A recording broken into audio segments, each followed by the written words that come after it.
All right, all right, all right, all right. Hello, folks. Here we go. Last round. U.S. Senior Championship. Jesse is playing. Who's here? Who's excited? I know I am. Final round is always tense.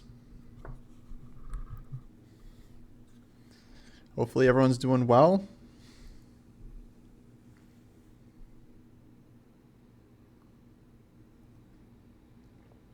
This is round 9. Jesse is playing against Grandmaster Julio Becerra, another longtime opponent from Jesse's career. Hello, Zefcat. Hello, hello. What's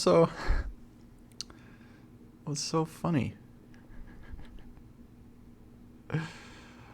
Hello, Cartier, Half Falcon. How you guys doing? Is there an echo? There was an echo yesterday.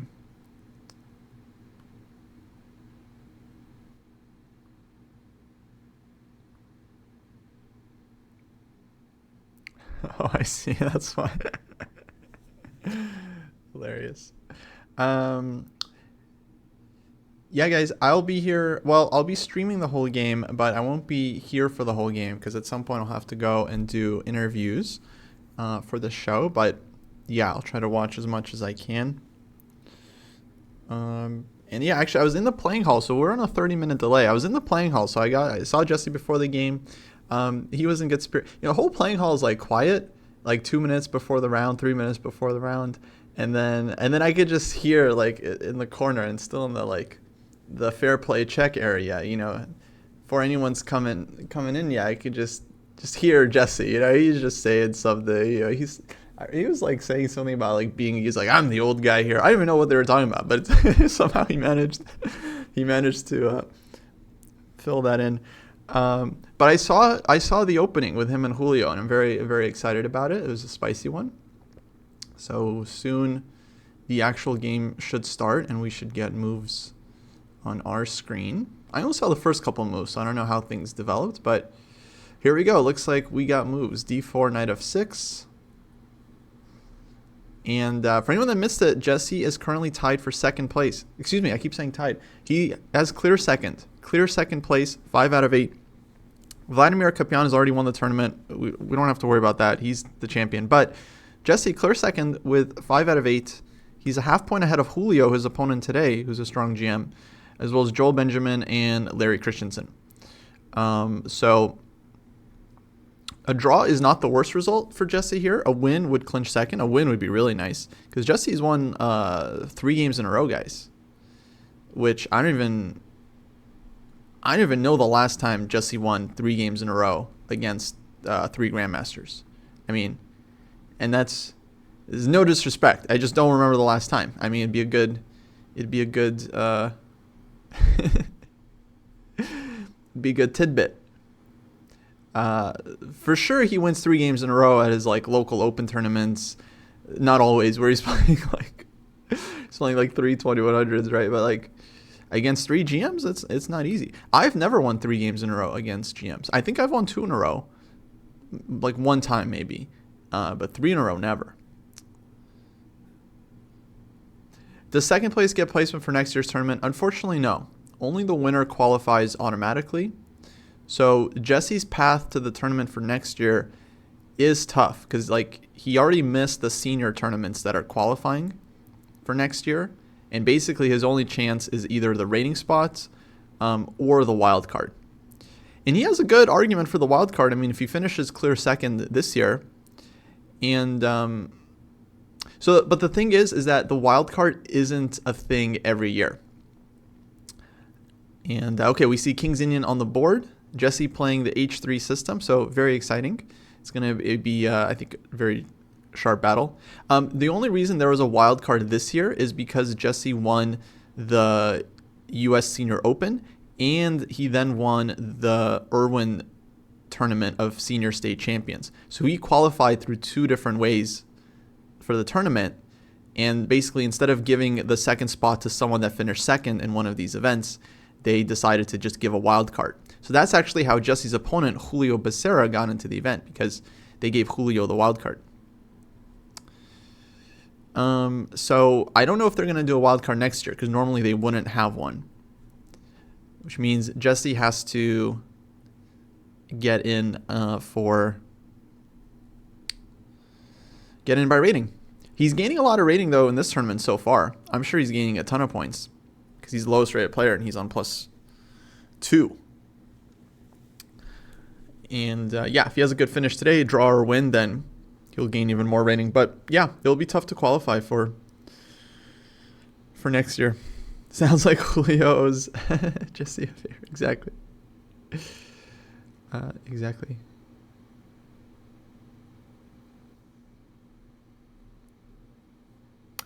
Cartier, I'm okay for now, but if you're gonna be around and you want to take over at some point, then I can zoom you in. I can zoom you in because at some point I'll have to just leave the game up as I've been doing the last couple days, and then if you want to hop on at that point and hang out with the chat, that would be awesome.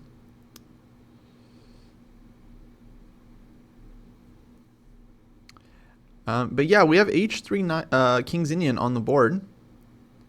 And Julio here is thinking after H3. He's a longtime King's Indian player, so this is not the first time he's seeing this opening. He's basically choosing between variations, because black does have a lot of ways to play this position. You can go E5. You can go C5. And you can also be a little bit cagey with moves like C6, A6. Almost everything is a line here. Knight BD7, you could play Knight C6 as a move as well. So I think Julio is thinking about which line he wants to do. Because for Jesse, this is not his typical thing. Jesse usually, maybe not, maybe there's been some more recent games, but in the past, Jesse has almost always played the classical system, either the exchange, which he did for many years, or he played with D5, which is the Petrosian system. He might have played just with castles as well, just going into the main classical lines also. With H3, I feel like I have seen him play like this, but maybe not as much as with Bishop E2. So that may be why Julio is thinking here. And also, like E5 here, I would say is the main move these days. But then after D5, there's many options here. There's A5, there's Knight H5, there's Knight A6. So different way, Knight D7, I'm sure is a move as well. So different ways for black to play it from here too. So he's just kind of trying to figure out what he wants to do in this line. Okay, Cartier, that's fine. Yeah, as long as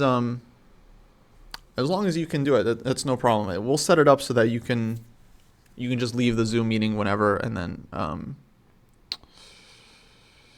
it'll be fine. We'll still have the game up. So, yeah, I'll let you know when it might be time to take over. Is H3 called the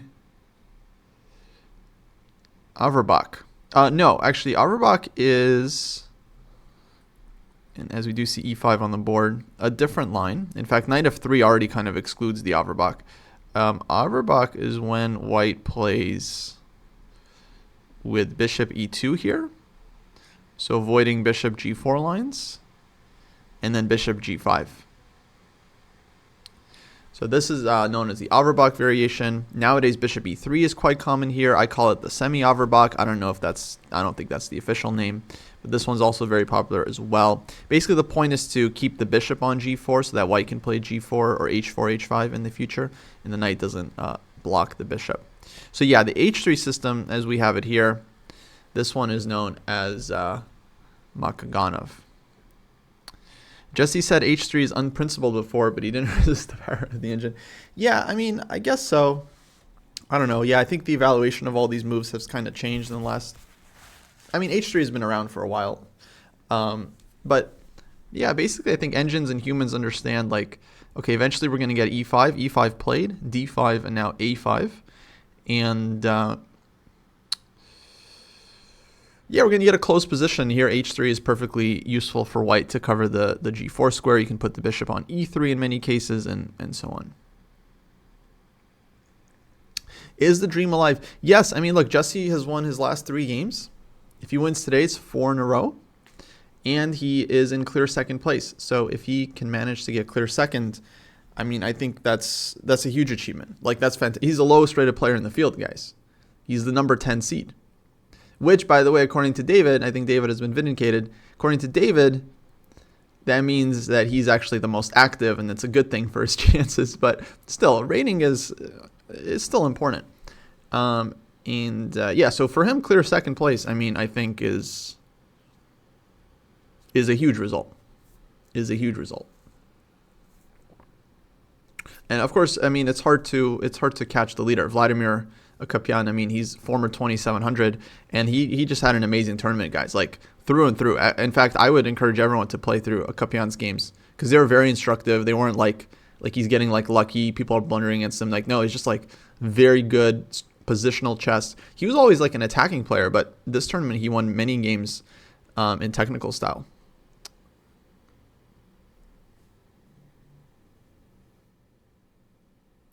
So, yeah, hard to catch him when the guy's just, I mean, Akopyan just showed incredible form today, or in this event. Okay, so D5, A5. In fact, I'll share with you guys, I have this King's Indian course for the Dojo training program. I've been working actually very hard on an update for it these last couple of weeks. And against the H3 system, I'm actually going to be recommending this exact line for black. Because I was looking into it and it looks pretty straightforward for black to play. I feel like this is kind of cool for black. And the idea is like, okay, you bring the knight to A6. Sometimes this knight comes to C5. Sometimes the other knight comes to C5, and then black gets F5 ideas. So this, I think, is a very reasonable approach. Black stops B4 for the time being. And yeah, we got the player photo up for Jesse, so that's super cool. Shout out to chess.com for helping us with that.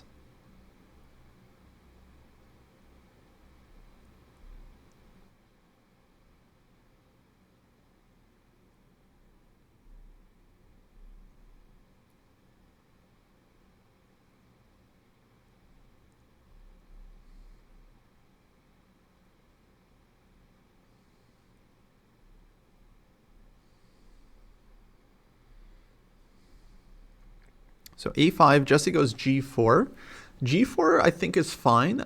It's very likely just going to transpose. Usually what white does is they develop the bishop first, either to E3 or G5, and then G4 is often like the next move. So starting with G4, I think, is fine. Knight A6 and bishop E3. Okay, so here, as far as I remember, the main move for black is to play knight D7. And the idea is to bring this knight around to C5 and then play F5. So this knight comes to C5. This knight can often jump to B4. Black can throw an A4 as well. Also C6 ideas, knight C7. And the question, where does the white bishop want to go? Actually, not sure. Do you mean white's light scored bishop or black's light scored bishop or white's bishop in general? Like white dark, which bishop actually? Because this one I think is well placed on E3. That's definitely a good square. This bishop usually goes to E2 in these structures, though sometimes D3. But typically E2, where it defends the G pawn. So typical maneuver for white is to go like knight D2, bishop E2. You cover the G pawn and then you can play like H4, H5. For black, the light square bishop often either stays on C8 or very typically goes to D7. I would say D7 is the main square for the bishop, where it supports the king side and also covers the queen side by hitting this A4 square, which is sometimes relevant too.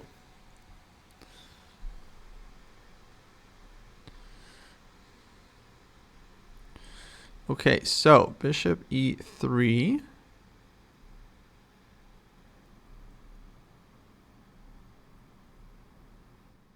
And white's king often goes to the queen side in these positions, because it's actually not that easy for black to open the queen side.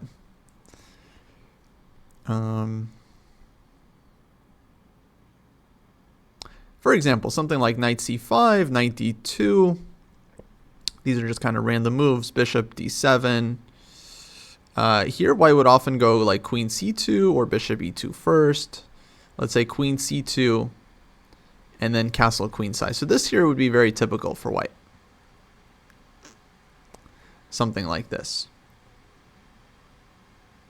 I don't know. Sometimes you have to be careful. Like, that you're not getting hit. Like black's idea is to go rook b8 and b5. Here, this might not be a great version for white, just because b5, b4 is kind of happening quickly. So actually, these positions are very complicated. In many cases, white does stay in the center. They go like bishop e2, queen c2.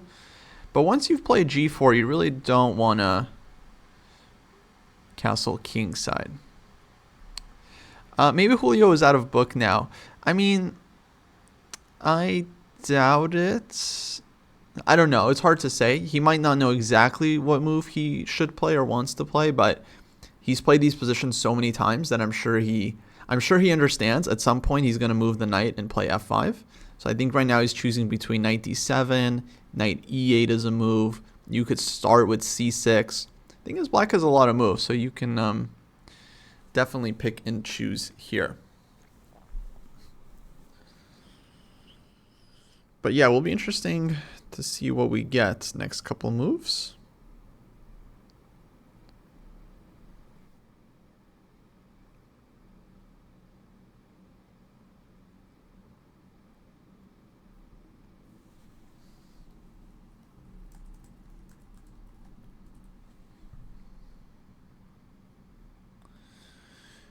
Did I help Jesse prep this? No, I did not. I did not. I would have. He didn't ask me. Usually he kind of covers his own openings. He doesn't seem too worried about it. But I certainly would have helped him prep against the King's Indian. Okay, knight d7. Yeah, main move. And as mentioned, black's idea here is to go knight dc5 and then f5. One move that's interesting for white, I don't know if it's like objectively good, but it's interesting, is to play a3. And this one is tricky because if black goes knight dc5, then white has b4, which is a nice idea to know, using the pin on the a file, because takes, and the rook is hanging on a8.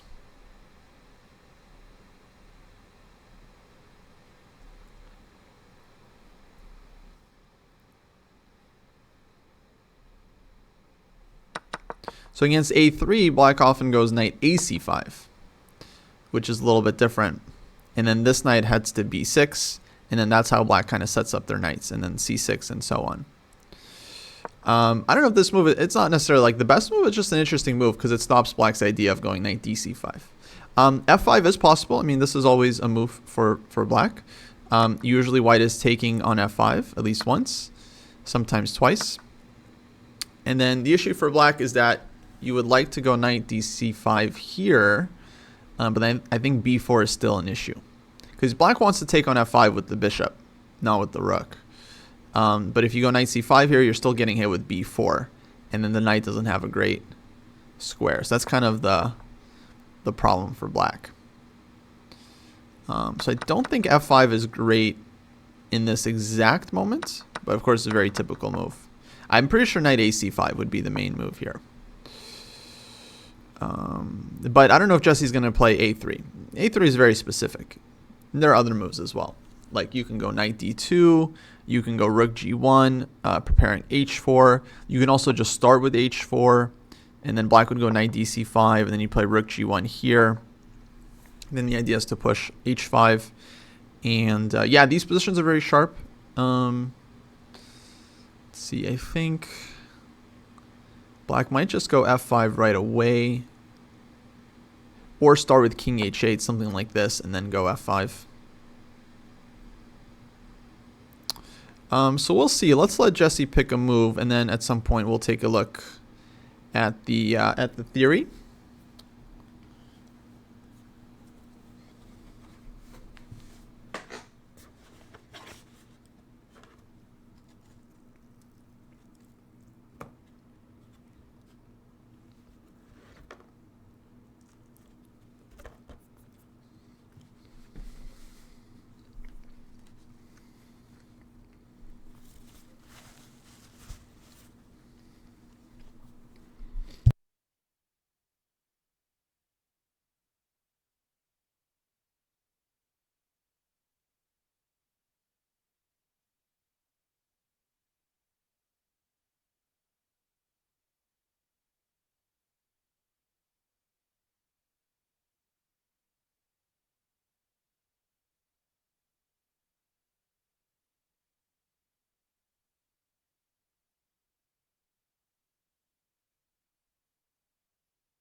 Okay, just so we're all on the same page, I highlighted the main ideas from both sides. so you guys are clear on what's going to happen in the next couple moves, most likely. Oh yeah, I got to interview Jesse yesterday for the second time. It was a great interview. He comes in all tired, and he had a very long game against Shaba. He won the game, managed to trick Shaba in the end, just kind of outlasted him energy-wise. And he goes into the game, it comes to the interview, he's like all tired. So I'm like, okay, it's like the end of the day. And, sometimes in the interviews, you want to hear the player's thoughts on the game. Sometimes if it's a long game, you don't really want to like torture them, like, oh, take us through the game, because it's long and then they're going to have to show a bunch of variations. So, I tell Jesse, it's like, all right, I won't harass you for variations. Just let me hear your thoughts on the game. And then he's like, and he calls me out. He calls me out for not wanting to look at the game. I'm like, no, I want to look at the game. I just thought you're tired. Okay, I'm just giving you the common courtesy. I'm not forcing you to talk more chess, after an exhausting round. But he was cool. He shared some insights. Do I have a link for the interview? Actually, I don't know if it's up yet, but it should be on the St. Louis YouTube channel. They upload all their interviews separately. And okay, we do see h4. Definitely one of the main moves here. I would expect knight dc5 from black, just following the plan and hitting the g pawn. And then here I would imagine white's going to go rook to g1. There would be an argument for knight d2 in order to cover this one with the queen and then keep the rook on the h-file. But I think the issue here would be maybe something like knight to b4. And black threatens a very annoying check on d3. I think in this position you don't really want to take on c5. Sometimes you can, but here I don't feel like it's quite right. Maybe this is okay. The move you would actually really want to play for white here is queen b1. Because that covers the d3 square, and then that allows you to just play a3 and then even b4 and kick the knights back without giving up your dark square bishop. But the issue here is that black can take on g4. So this wouldn't be good for white. So that's why I would expect a rook to g1 after knight c5. I think rook g1 would be the main move. And then black could think about playing f5 right away or throw in king h8 first. Because if f5 right away, you're always a little bit worried about this kind of thing. I don't think it's a big deal here, rook f7. But I'm not totally sure. Knight g5, if bishop h6, knight e6 check. This feels kind of scary.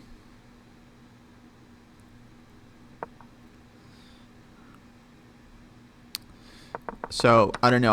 I feel like I would expect king h8 first. At least that's my experience. When white goes rook g1 in these positions, generally black wants to spend the move on king h8. And then you're still going to get f5 anyway. It's not like white can really stop you. Although here, h5, maybe. Yeah, here actually I kind of want to double check the theory because I don't quite remember what's happening here. Knight dc5. Okay, on the board. So we're expecting rook g1.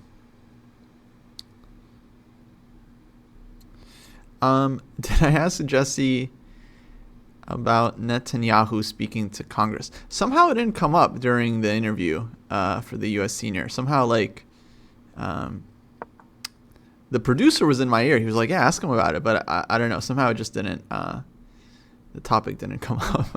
Go figure. Okay, rook g1, indeed. Hello, Filet to gefilte fish. Did we talk about h3 in the opening? Yes, we did.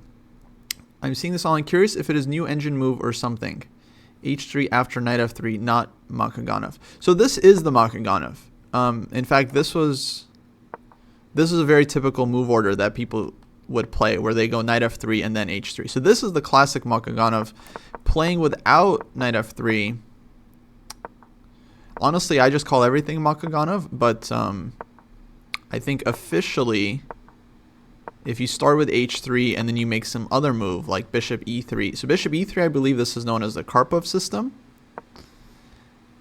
And then there's also like bishop g5. I don't know what this one is called, but this one I think is named after Karpov.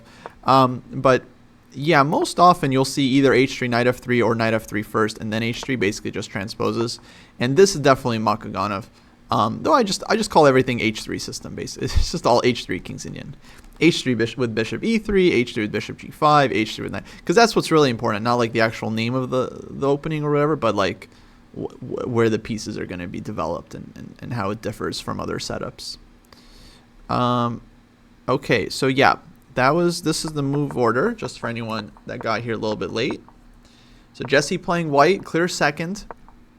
He needs to win or draw and then draw on other boards as well to clinch second place. You get a pretty penny, by the way. I mean, first place is 20,000 for the U.S. senior. Second place is something like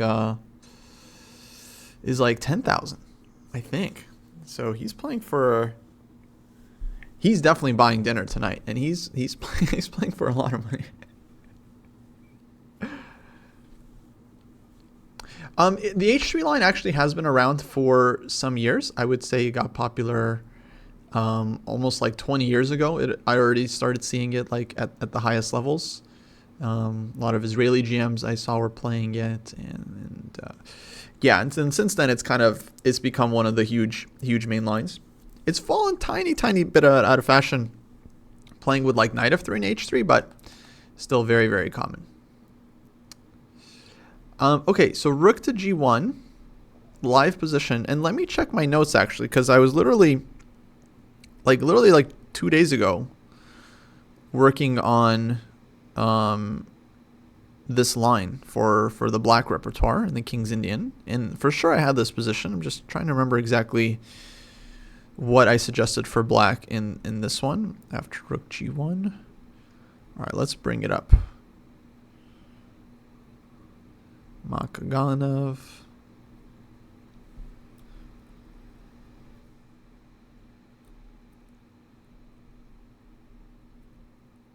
So bishop e3. Rook g1. Oh, so I got c6 here as the main move. That's right. That's right. So yeah, there's some games here. In fact, there's a game, Lekwang Liam White against Magnus Carlsen Black, where Magnus played c6. Yeah, I think that's the way black should be playing it. Okay, he goes bishop d7 first. That's also okay, I think. So basically the plan here is c6, bishop d7. So black actually doesn't go for f5 in this exact line, because I think here it's actually a little bit too dangerous. So you kind of have to wait for later. But you can develop counterplay with c6 and bishop d7. So here's what my notes say. I got c6 as the main move. Then h5, bishop d7. So we could transpose. If Jesse goes bishop d7 in the live position and Julio goes c6, which is very typical, we basically just transpose to the analysis. And then the analysis runs knight d2, a4, and a3. This is actually the aforementioned Lekwang Liam against Magnus Carlsen game. It went like this. Magnus takes on d5. Now, if cd5, black can go b5 here and then play for the b file play. But Liam actually took with the knight, which I think was not correct. Knight c7. Actually, it would still be okay, but Magnus ends up getting a good position. He goes knight e6, knight to d4, and then f5 eventually, and then he's very, very active. Although that game, I think, ended up in a draw, though Magnus was doing well. Other games as well, like Bologan against Haruka.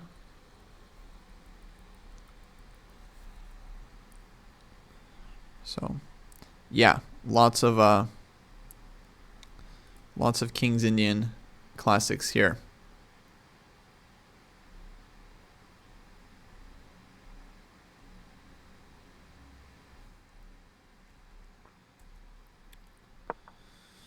So h5 on the board. And Jesse, he's playing very natural moves. I'm not totally sure if he's in his book still or not, because there's a lot of lines in the h3 King's Indian. It's easy to get confused. But he's just playing very thematic moves so far. And he spent a couple minutes here, so Not clear how well he knows this one, but clearly he understands the main plans for white. You're trying to play h5. At some point, basically white wants to kind of go knight d2, maybe even g5, bishop e2, bishop g4. Try to trade off light scored bishops.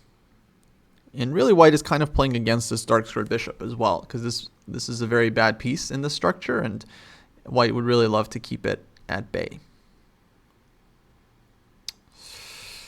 Okay, so should be a fun one. Action is only kind of just beginning here. I would expect c6 from Julio. This is the typical move to try to get the queenside counterplay going. And then black looks to take, play a4, b5, and there we go, c6. So yeah, Julio, he knows what he's doing. He knows what he's doing. Jesse definitely trying to win. If he makes a draw, then he'll also clinch as long as Benjamin doesn't win. Benjamin is playing Vladimir Akapian with black. And, okay, looks like he played King's Indian, but Vladimir is very, very solid here. So I don't expect this game to be decisive. I think Akapian's already clinched the tournament. He doesn't have a ton to play for. Benjamin, I think, is not going to be able to avoid a draw very easily against the top seed, high-rated player, the guy who's in the best form, in the tournament. I think he's going to be satisfied with a draw as well. However, Larry Christensen is playing white against Douglas Root, who is having a bad tournament. And so if Larry wins this game, then he can tie for second. And wow, what an opening we had here. e4, knight c6. Sharp stuff. So I don't know what's happening this one. This one's sharp. Looks like Doug is ahead on the clock though, so he might be in good shape. Bishop b4 coming. So if Larry C or Benjamin win, then a draw won't be enough for Jesse to clinch second outright. And there's no playoff for second place, so they're just going to split the prize. So we're hoping for Jesse to just win it clear. Either by winning this game, that would be ideal, or with a bunch of draws in the relevant games. Okay, c6.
Alrighty, and we see knight d2 from Jesse, thematic move. Still following this Lequang Liam game against Magnus. Indeed, King's Indian. That game went a4, which is a very typical move for black, covering the b3 square, maybe looking for a3 ideas. And if white takes this one, the tactical point is that after the trade on a4, black has, maybe knight c5 is something, I'm not sure, but cd5 is much, much easier. Opening up against the queen, and then the queen drops back. Black goes d4, and then here white just loses. Even without winning the bishop, this would be nice for black, just from a pawn structure standpoint. Knight comes to c5, but here white just, loses the piece. And a4 on the board. So Julio is, he's following the play of Magnus. I mean, so far, I think he's playing the best possible line. Like I mentioned, guys, I've been working on the h3 line for black, and this is the line that I felt is quite objectively quite sound for black. Maybe it's difficult to play, but I'm not sure. We'll see. But objectively, I think black definitely has a good decent position here. But it'll be sharp. It'll be very, very sharp. Jesse has been very well prepped in this event. which I'll say again, he likes to talk a lot of smack about the openings. Oh, these highfalutin openings. Kostya uses engines too much, blah, blah, blah, blah, blah. But then when we get to the most important tournament of the year, U.S. Championship, all of a sudden is Jesse who's prepping all the highfalutin engine lines, and following the latest theory. So I'm just saying, when it comes down to it, we can see where people place their chips, huh? Okay, question about knight b4. Yeah, knight b4 is like a thematic move. I think the issue with knight b4 is white has this response queen b1, which is kind of a nice idea. Covering the d3 square and then preparing a3 next. So you can go a4 here. And then after a3, just bring the knight back. And it's kind of similar, actually. But I think you lose time. You lose time doing this because, for example, if black were to play a4, white might just play a3 in this position, as Le Quang Liem did. I don't know if it's a good move, but imagine white did play a3. Then it's like they got this queen c2 move for free, basically, which seems nice for white. But I don't know. There's a lot of nuances. So it's hard to say for sure. But I like how black has played it so far. From here, his idea is to take on d5 and then try to get b5, b4 in. So he's also stopping white from being able to play a4. Yeah, fun positions.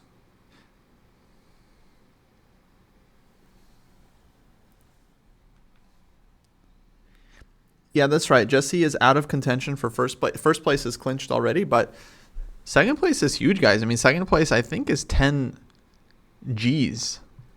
Like 10 grand. Like $10,000. Cash, too. Tax-free. No, I'm just kidding. But still. I mean, second place, I think, huge result. Yeah, exactly. I know he won it first. But Akapian just played like out of his mind this tournament. Yeah, travel expense is actually not that bad. I believe for these events, they cover your hotel. I think they cover your airfare too. St. Louis Chess Club, I mean, they really take care of the players. So, and you get like food throughout the event. You got snacks and dinners and stuff. Actually, you don't get that many. You get a couple dinners. But yeah, definitely not bad. The real payment is that Jesse, I believe, paid with his time.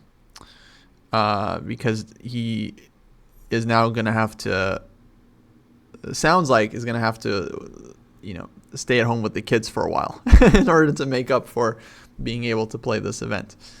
No, it's not tax-free. I don't think so. I don't know. Maybe.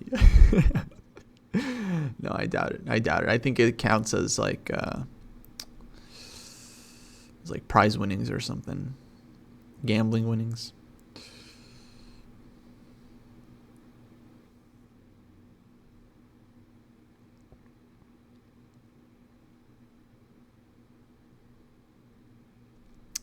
Senior discount.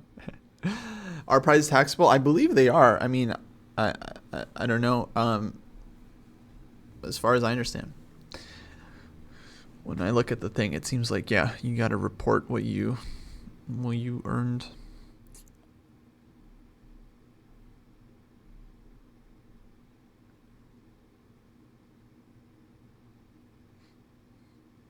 Okay, a4. Jesse thinking no, because I don't think he wants to play this move a3. I don't really understand why Le Quang Liem played the move. I know he did, but I believe it was like maybe a rapid game against Magnus. So, okay, in a rapid game, players can make all kinds of decisions. So I feel like Jesse's not going to play a3 here. It just doesn't seem like you need to. If black plays a3, you can go b3. For me, bishop e2 is the move I would expect.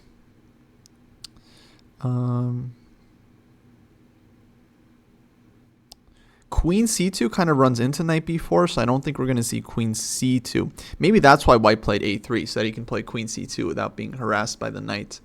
Bishop e2 feels very logical and natural. g5 is always a move you can play. I don't think there's anything wrong with g5. But then the follow-up from there, probably bishop e2, bishop g4. Although knight d3 you have to watch out for. Whoops. This square. So you can't, it's not so easy to go bishop e2, bishop g4 safely.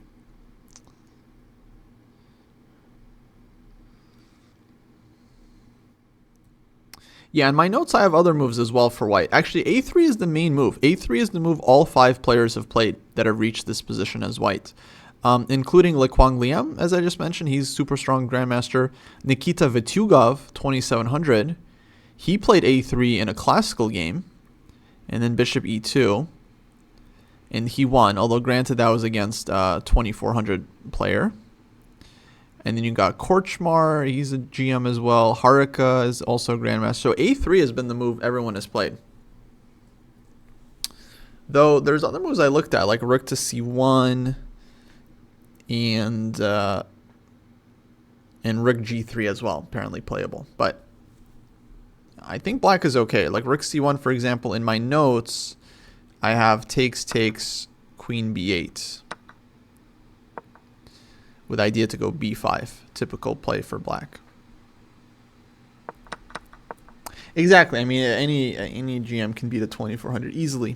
Is h3 the most feared line against King's Indian? It used to be very feared, but no, no longer.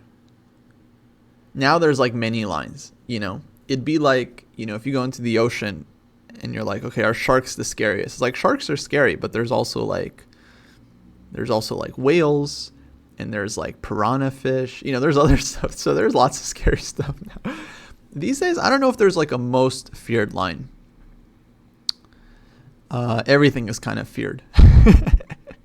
No, actually, lately black I think has been doing pretty well in the King's Indian. We found some new resources as well. Orcas, yeah, definitely scary. Rook c1 to me feels logical. I'm not totally sure why everyone's played a3 here. Maybe it's a top engine move, but I still don't understand it. As far as I know, I mean, the engine in this position, it says white is like slightly better, but it's really not much. I think it's like, it gives something like 0.4, 0.5 for white, which for the King's Indian is like a very, very normal evaluation. I think black is okay with that kind of eval.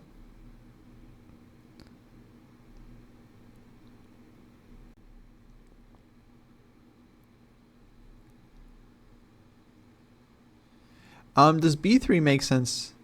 A lot of times it does. Here, I'm not totally sure. The issue with b3, I would think, is that it weakens the knight. So, for example, like queen a5, queen c2. Queen c2 would get hit with knight b4 again. So black gets knight b4, and then we'll have some play against this pawn, like knight b4, a b3, and then the rook is hanging. That's why b3, I think, here would not be great. But if white's king was castled already, like on the king side, then b3 is often a very typical move. Okay. a3 from Jesse. So he does play a3. He kind of realizes this is the move.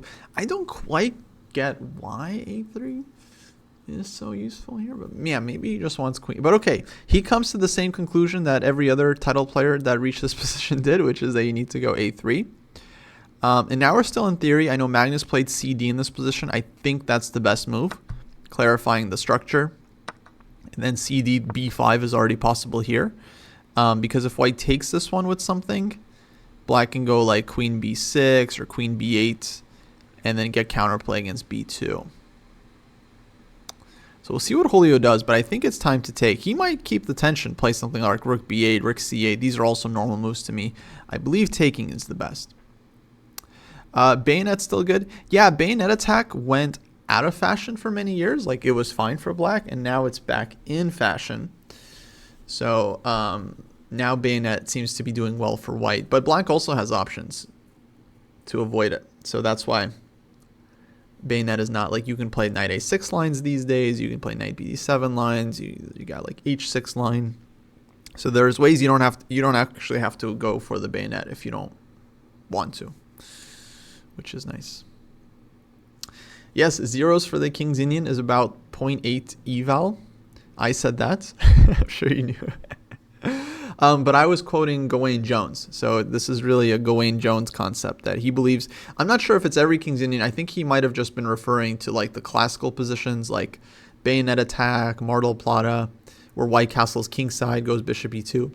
About those positions, I think he was referring to mainly in terms of saying that, yeah, a 0.8 advantage for white is kind of a normal evaluation, which I think is a very interesting point.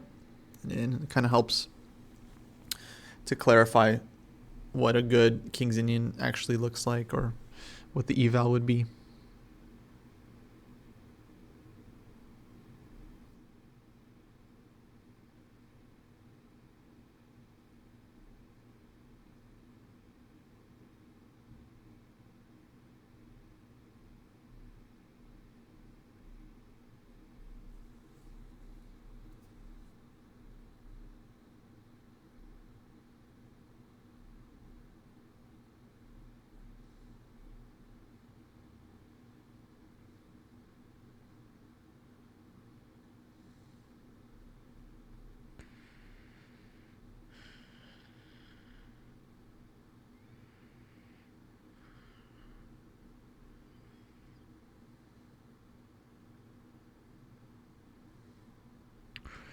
Is knight e8 still viable against bayonet? You know, I feel like you could play it, honestly. I mean, I feel like even I could play it.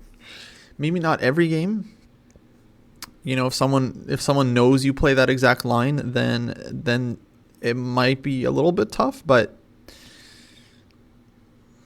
I would bet it's fine. I think like it's still very hard for white to prosecute the advantage, and your ideas as black are very typical, so I would think it's okay, especially as like a surprise weapon. Like if the pairings, you know, didn't come out the night before and your opponent has all night to prep for you, and yeah, you're just kind of playing it, I think it would be very, very doable. Yeah. Okay, a3 from Jesse, and I would like to understand why this move a3 is played. Maybe one of these games in the database is annotated, and it can explain to me. Nope, no annotated games. Unfortunate. Yeah, that's a bit sad. Okay. I don't think a3 is the only move there, but it is a move. It's kind of a hook. One day black can go b5, b4, but I guess it was necessary just because knight b4 in every line is an issue. Oh, what's my problem with a3? The problem with a3, it's like it's not a move white wants to play strategically because it gives up the b3 square. Long term, I mean, you'd either do nothing or play like b4 or b3 and then b4. So a3 definitely is like a strategic concession because you're giving up the square. But of course, it does have the advantage that it restricts this knight. It also helps protect against the future b5, b4. But at the cost of this one. Okay, now Julio's thinking, once again, my notes run cd5 and then cd5, b5. I think this is quite okay for black. Knight c7 is an idea as well. Like if knight takes, then knight c7, knight e6. And I think black is all right.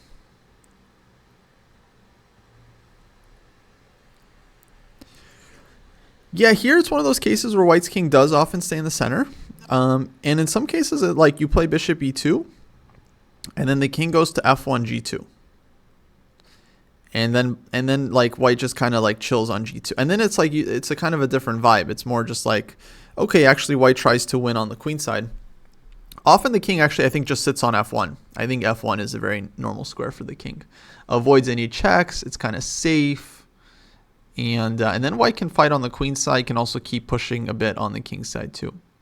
The Magnus game went cd5, knight d5, knight c7. And then I think white went back knight c3, which is not a good move. Because then black gets knight e6, knight d4, and then black was very active. And I think that game was a draw, but I think black was doing well. So that was that game with CD. But we'll see what Julio comes up with.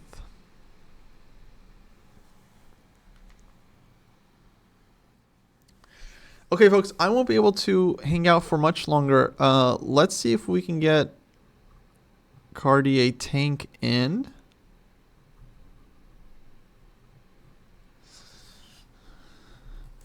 And you can take over the watch party. Maybe we'll just do a Discord call and get Cartier in.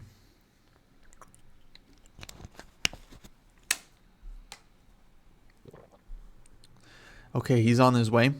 So Cartier Tank's gonna take over for us here soon.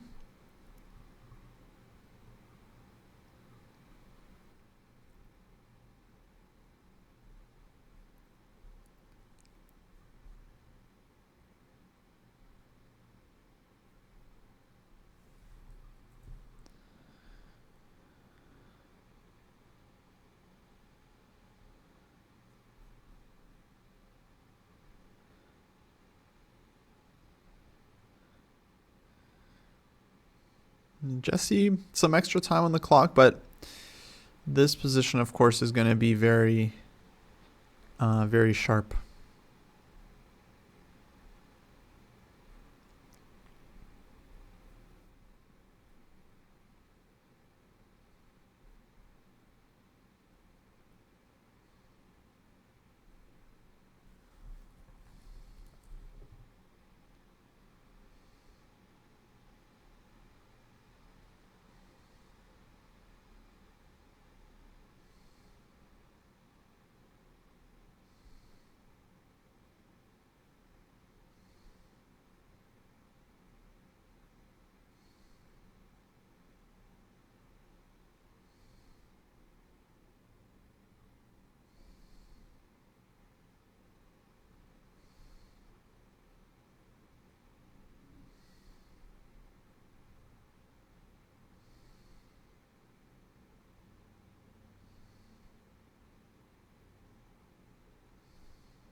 Yeah, in general, I feel like, I don't know. I think Black's chances here are fine. But of course, I'm a King's Indian player, so I'm, my salary, depends on me not understanding that Black is in danger. Whereas David's been on vacation with his familia, so I think he is away from a stable internet connection. And it is dangerous for Black. I mean, for sure. I've lost enough of these positions to know myself. All right, folks. Looks like we got Cartier Tank coming on. Let's get him in.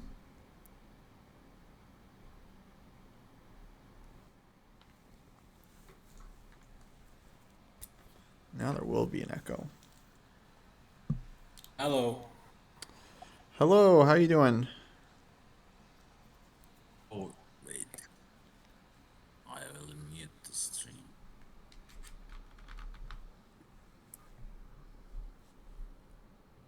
Yeah, I'm fine, Kostya. How are you? Good, good. Let's see. Can people hear you okay? I hope so. Yeah, let me turn you up. And all right. Oh, let me get. I guess you're gonna do it without video, or you want to do it with video? Either way is fine. Oops. What's this? Okay. Yeah, without video is okay.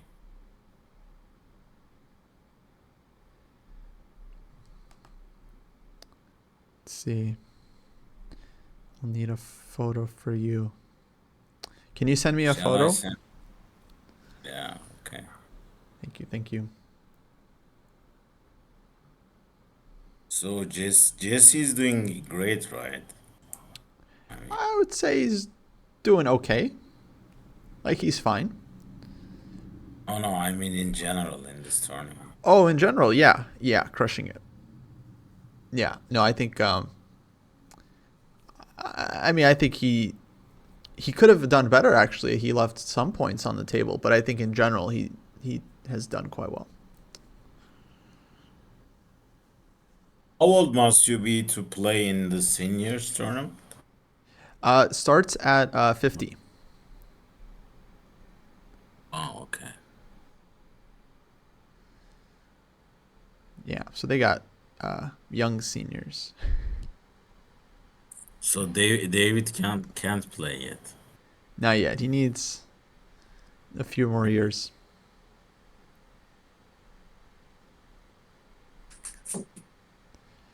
Okay. And I think Jesse gained quite some points now, right? Yeah, he should gain a ton of points from this one. Hmm.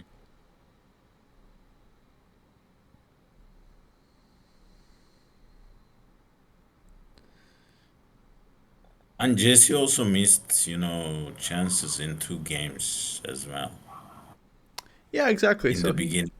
he could have done even better. Yeah, if he'd like drawn the first one and then there was a game he was winning against Novikov, he didn't win.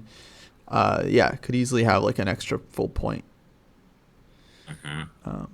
which yeah would be nice. Um, Yeah, yeah, there's a next time. question about the qualifier tournaments. Basically, yeah, it's the U.S. Senior Open and the Irwin Tournament of State Champions, and Jesse isn't able to play either one. Like the U.S. Senior Open was right before this tournament, this championship, and then the Irwin Tournament is happening at U.S. Open, which is next week, and so Jesse won't be able to play because he had to take time off for this one. So basically, he can only qualify by rating for next year. Yeah, okay. And what is the minimum rating? Do you think Uh, 2400? Something like that. Yeah, like the lowest rated player that got in by rating, I think was Root, and he's like 24 something FIDE. So yeah, he would need like 2420, 2430, something like this. Yeah, I think with this form he can do that easily. He just needs to keep playing this kind of tournament against these kinds of players. Yeah. So less kids, less underrated 10-year-olds, and more seniors. Yeah. That would be the strategy. Okay, let me get And your. you mentioned that there is no wild card, right? Normally there isn't. Yeah, yeah. There only was one this year because Jesse qualified via two different events, so they had an extra spot to give to someone. Wow, okay. Folks, Maybe I'm it gonna. can happen. Yeah, yeah, no, absolutely. It might happen again. He might get. Who knows? He might get the wild card next year. Folks, I'll be taking off. I'm gonna put our one of our longtime mods on Cartier Tank to talk with the chats and follow the game. So good luck, Jesse. Hopefully he can finish it off and finish in clear second. Wait a second. Yeah, hopefully. Hmm. All right, it's all you now. Okay, have a good one. Thank you, thank you. Catch you later. Hello, guys. I am back.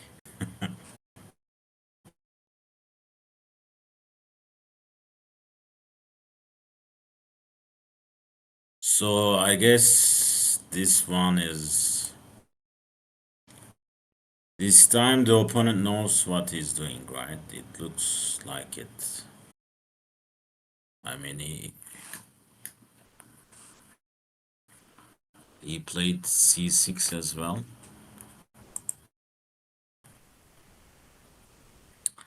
but somehow, I mean, in the last three games, Jesse confused their opponents and won.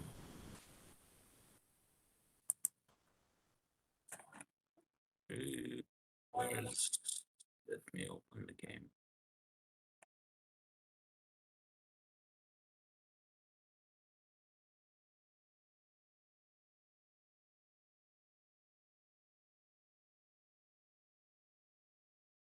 And already won, so you may well he wants to leave, I guess. CD B5, yeah, yeah,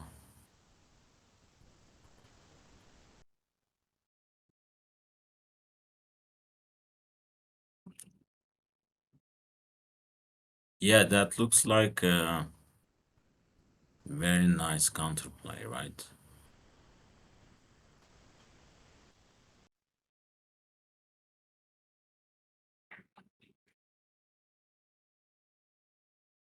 Yeah, I never understood King's Indian.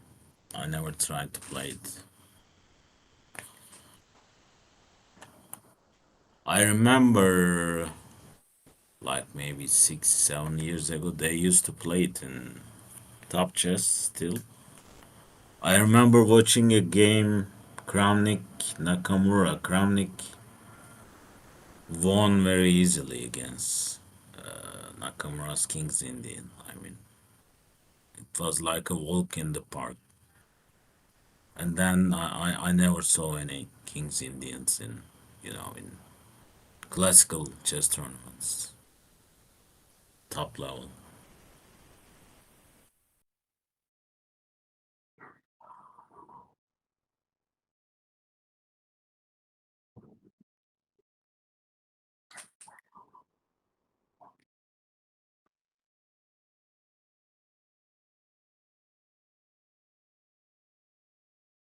I think this is not a very usual King's Indian, right? Because White hasn't castled, put the rook on G1, and he he is trying to attack the king.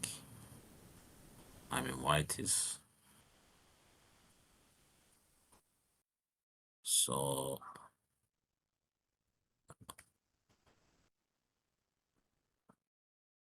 I mean, after an expert like Kostya in King's Indian, my knowledge is very limited.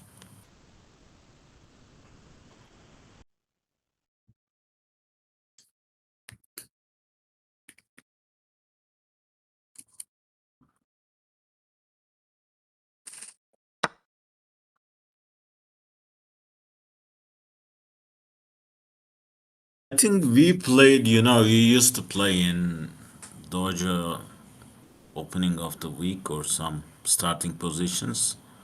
And I remember playing against King's Indian with Rook G1.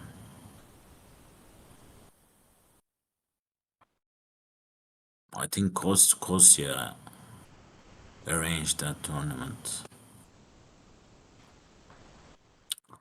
Yeah, Knight D5 was what Le Quang Lian played against Magnus, I think. And in chess.com database, there are two games with CD5.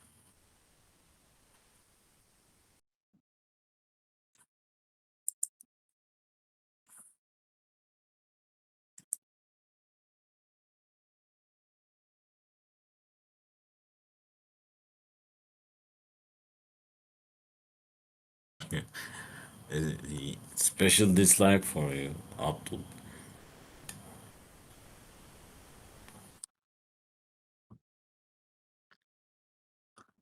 And King's Indian was famous with Kasparov, right?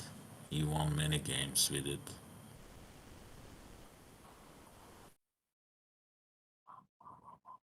So I guess at some point everybody was playing King's Indian.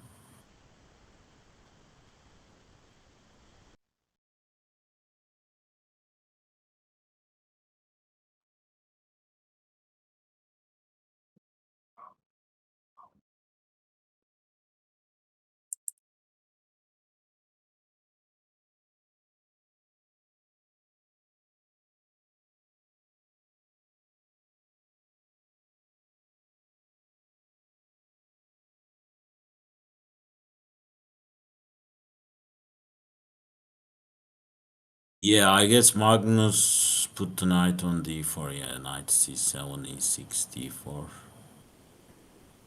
I mean, Kostya mentioned it.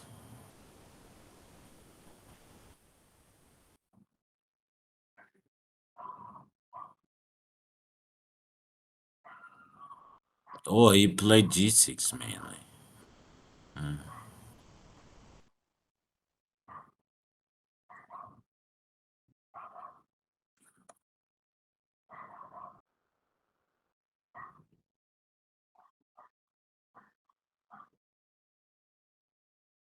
Jesse didn't take back immediately.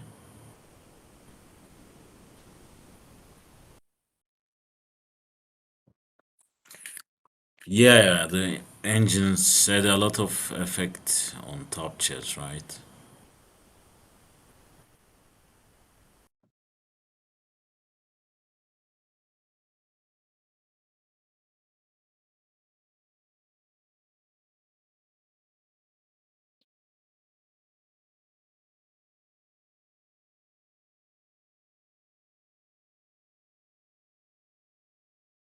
Things now. For example, do you remember in the candidates, who was it? There was knight h6 move or something. Strange. Knight h7. Oh, ed5. Okay.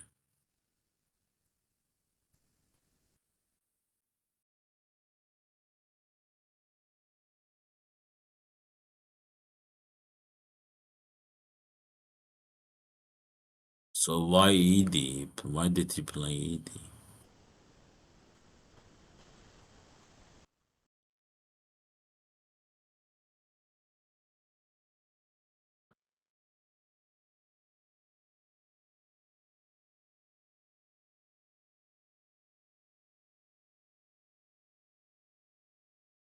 I mean, I think these players learn not to underestimate Jesse now. Up to this point,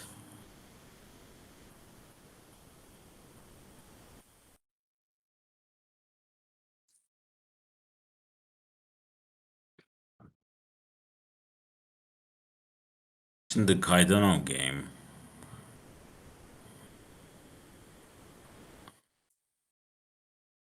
yeah, now b5 is harder to play. That's why he took with the pawn. The Kaidano game was really strange. I mean, I didn't watch all of it, but the ending was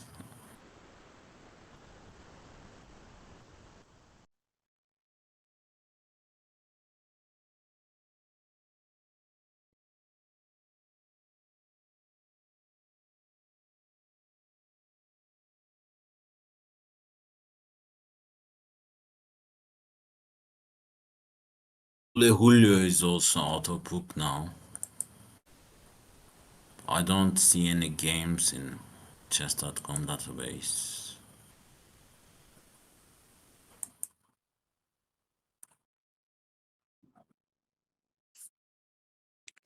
People used to have these chess-based databases. Are they still in fashion?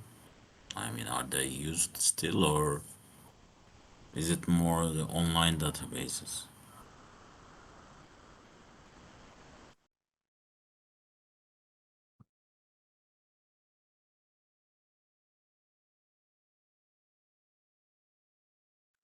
What's Julio's score?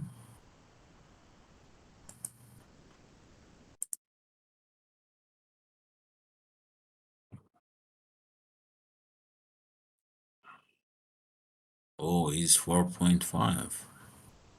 He's the third one at the moment.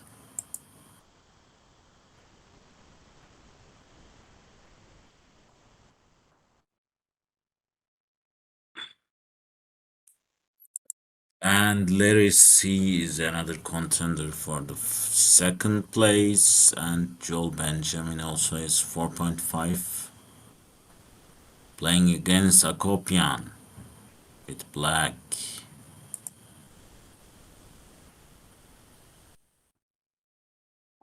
I can't change the board, unfortunately.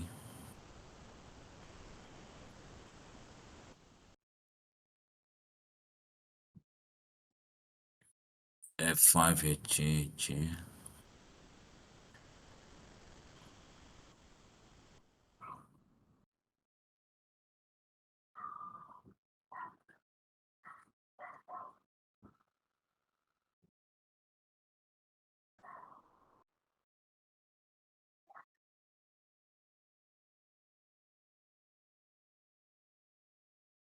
Still execute this B5 plan.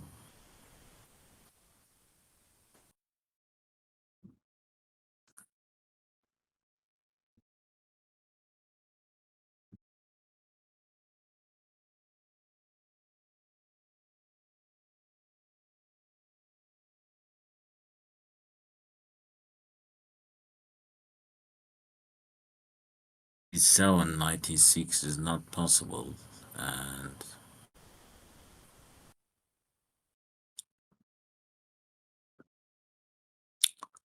B5 is not easily playable.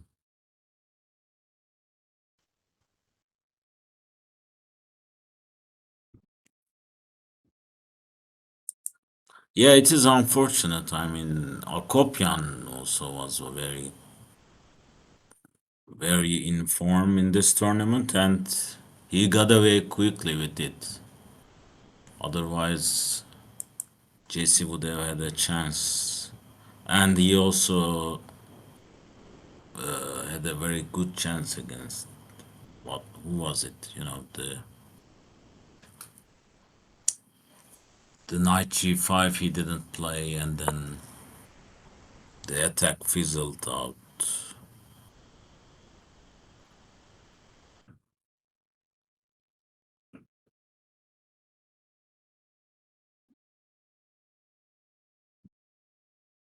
Can you hear me, by the way? I had some connection issue.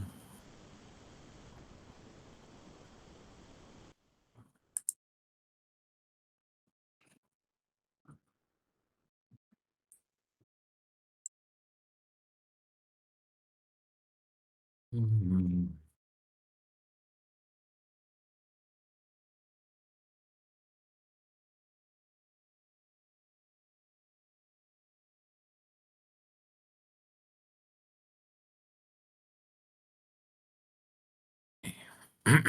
Yeah, F5 played.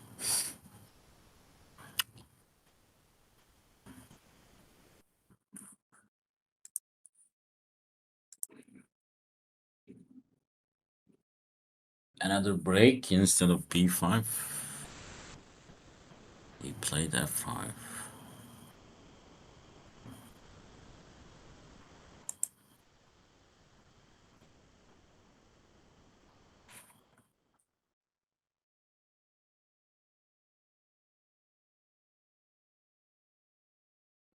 So how do we deal with it with f5?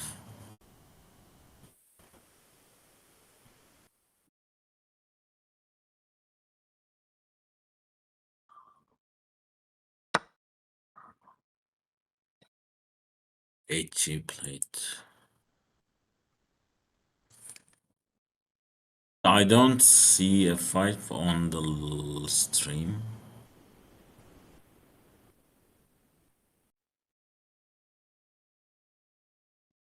yet. I mean,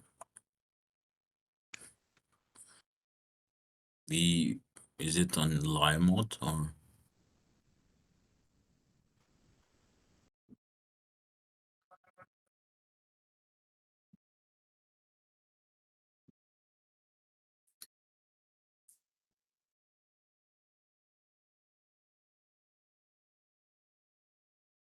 I guess just we'll analyze these games for 1 year long at least.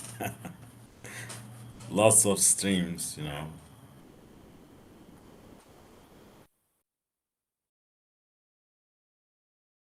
Yeah, I think the stream froze. I mean, the board froze.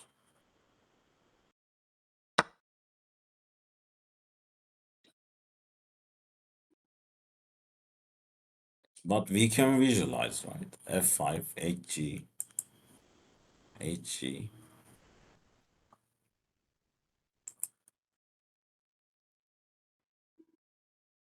Yeah, HG, HG played.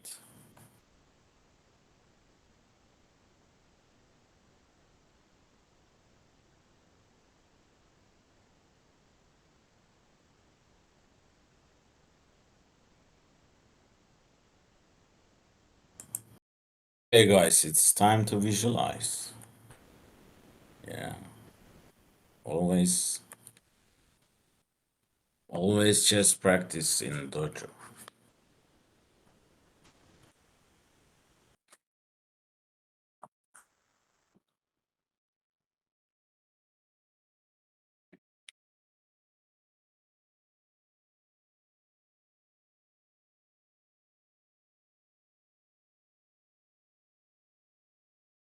Abdul, when did you start playing chess? Tell us a bit about your chess story.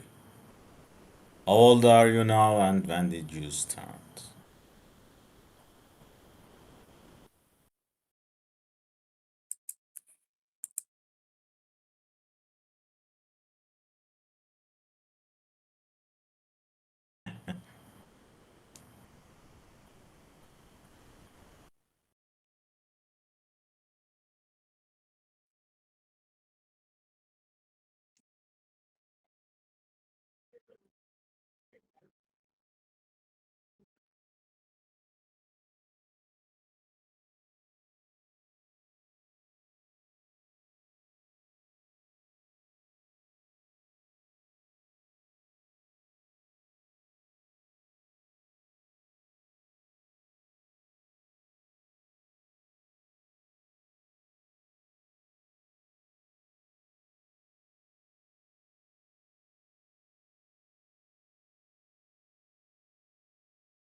Oh, very, uh,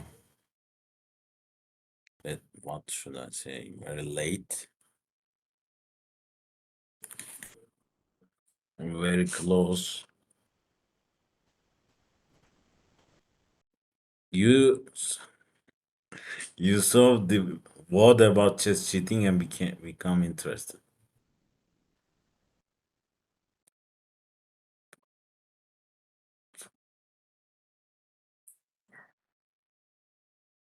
What chess cheating story was there at that point?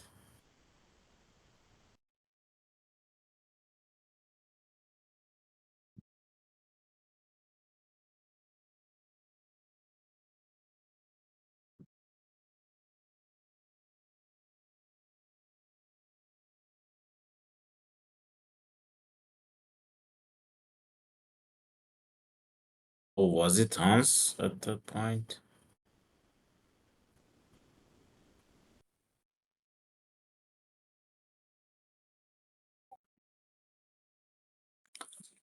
What was the original incident? Chess.com? Because it became universal after Magnus. the tournament with Magnus, right?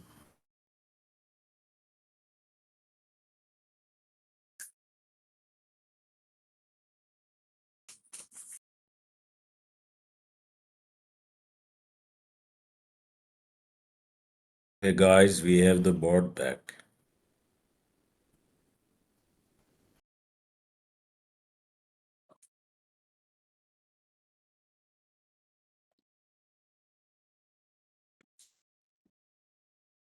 You don't care about cheating? Or on Hans?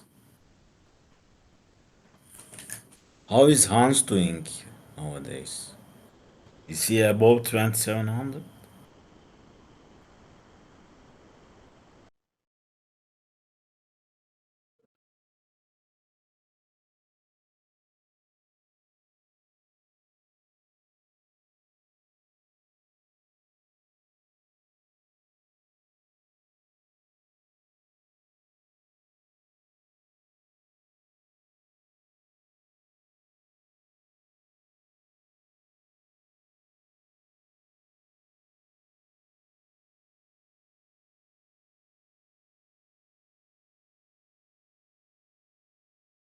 Yeah. Oh, okay.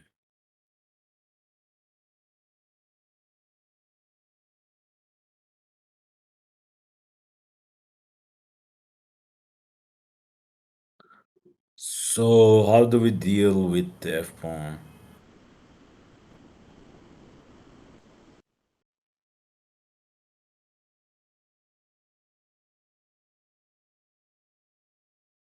If GF, black will take with the bishop, right?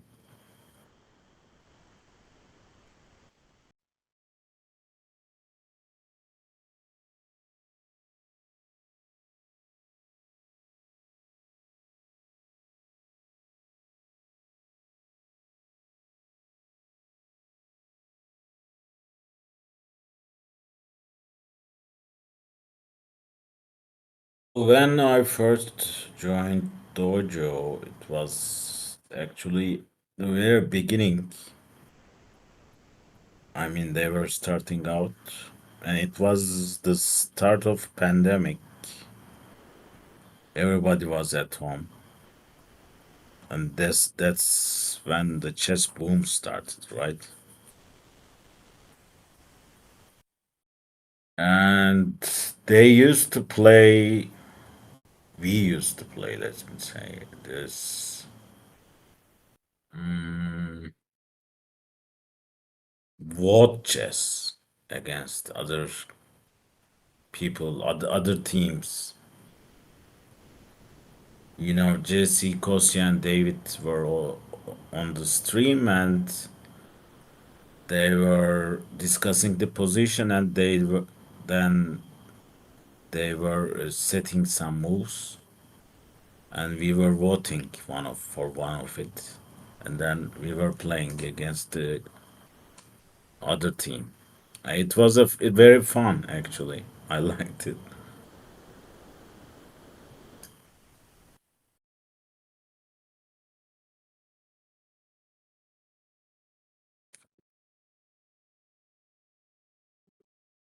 GF worse because black will have e4 and f4. Yeah, I mean, it feels like black is better here.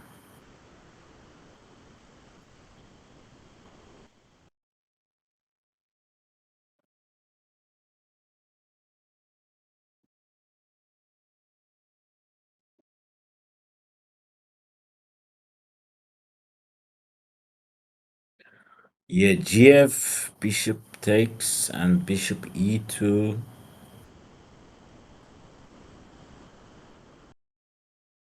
There's even d3, knight d3 or something.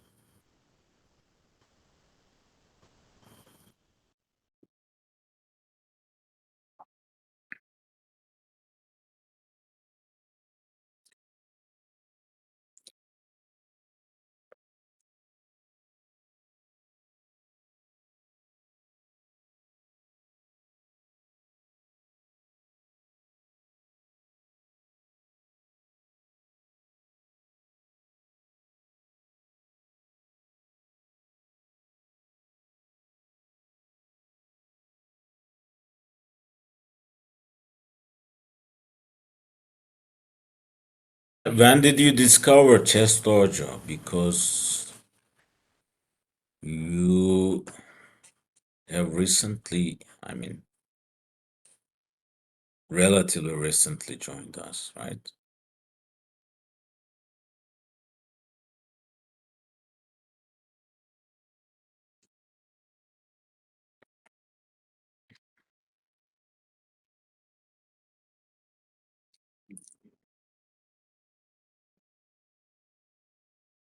Did you discover?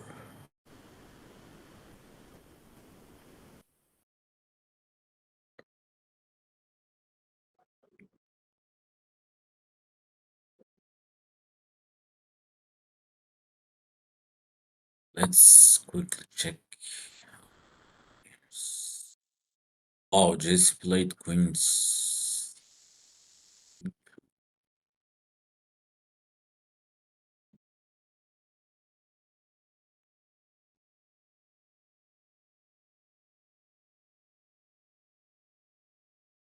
The top players that didn't win the crown, the top hello episode. Oh, so was it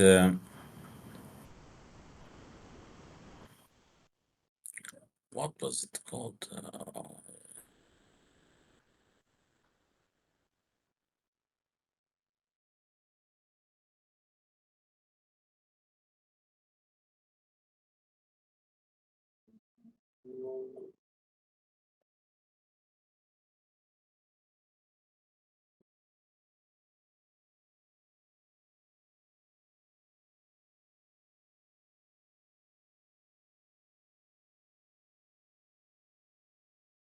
So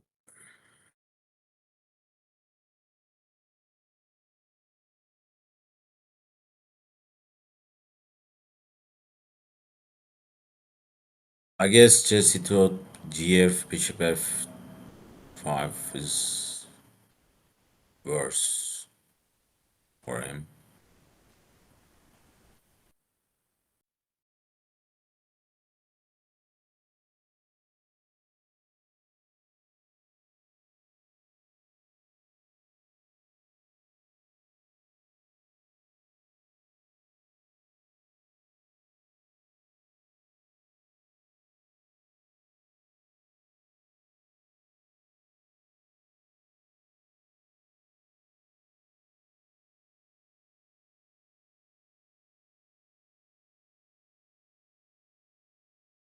Rook Queen E4 takes Queen G6.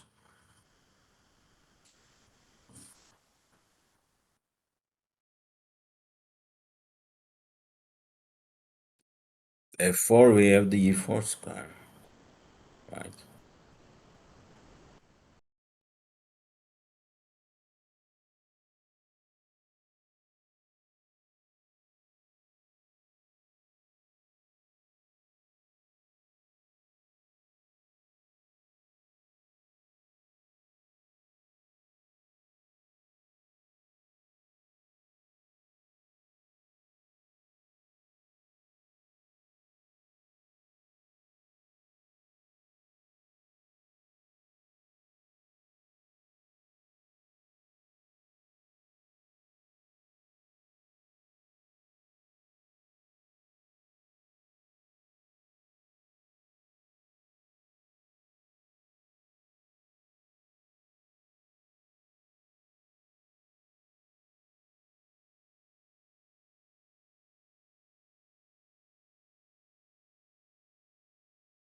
Jesse will have to trade the dark square bishop now.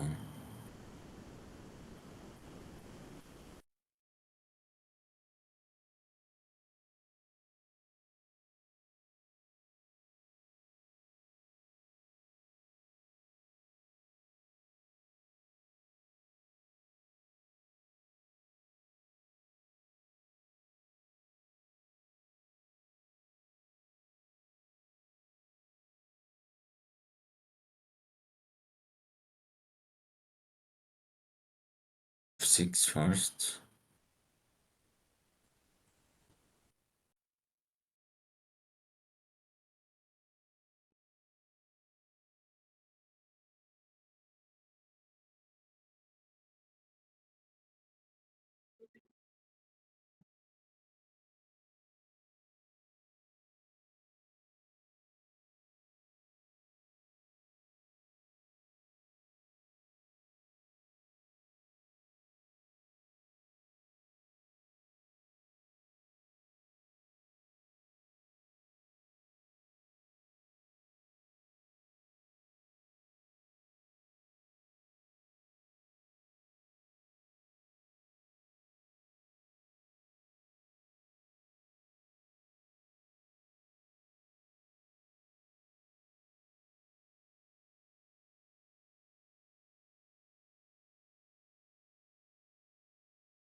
For bishop c5, knight c5, queen g6.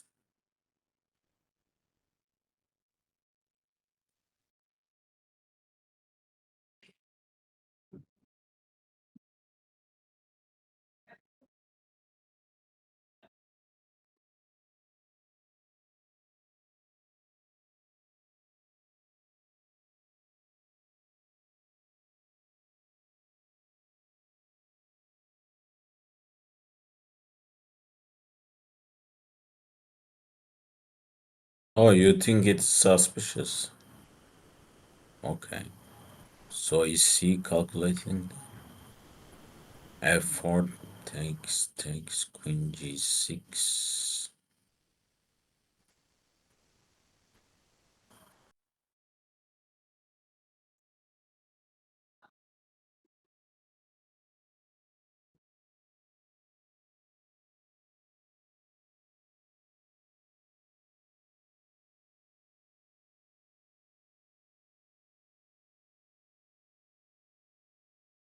In f8. Maybe you can build on f2.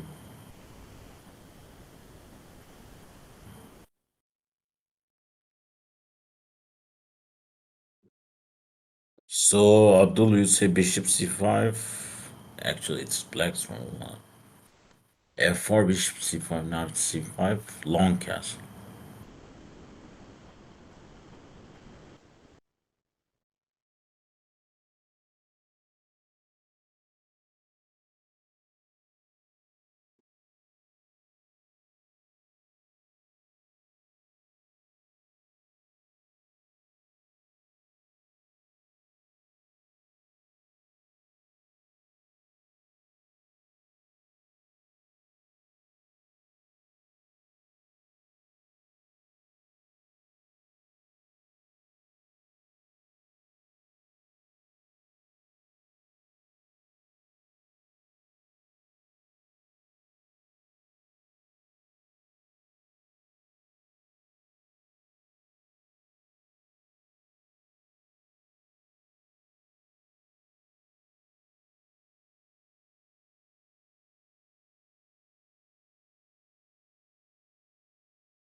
Black is taking some time now.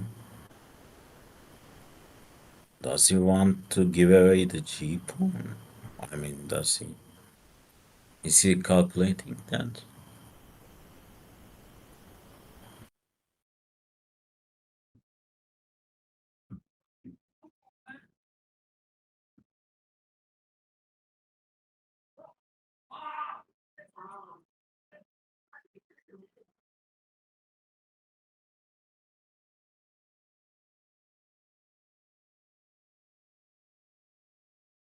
F4 takes, knight takes, queen g6, rook f6, queen c2.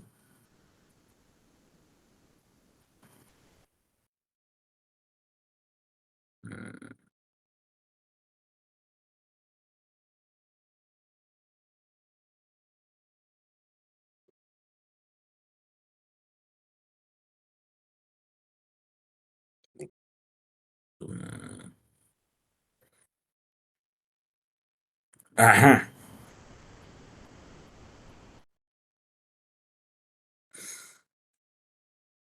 What about just queen f6 here?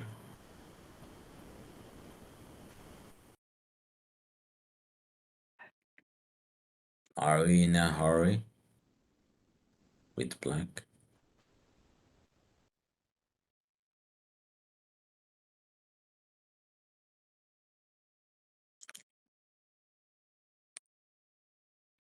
No, I mean after queen g6, rook f6. Or maybe queen f6.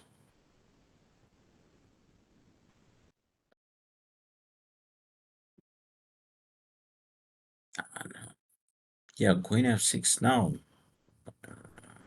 Not f4 first. Ah, I will get some refreshment.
Long castle.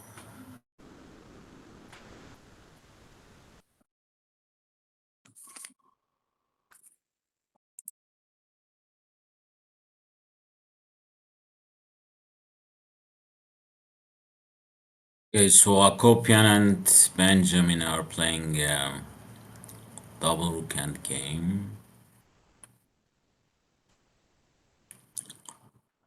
How is Larry C doing? Another end game, two knights versus bishop and knight, and the rook. Rook's out. One rook is on the board.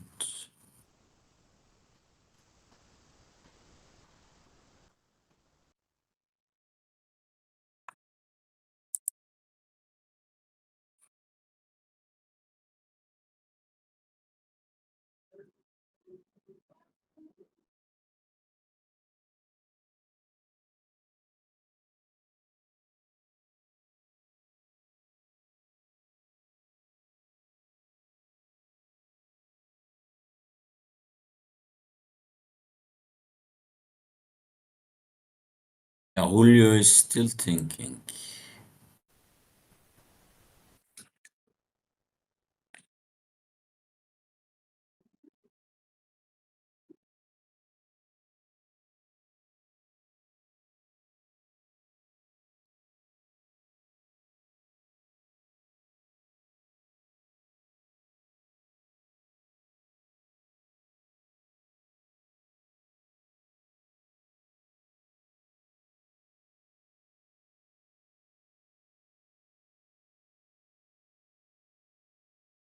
Premature because f4, ef. F. What? You mean after queen f6?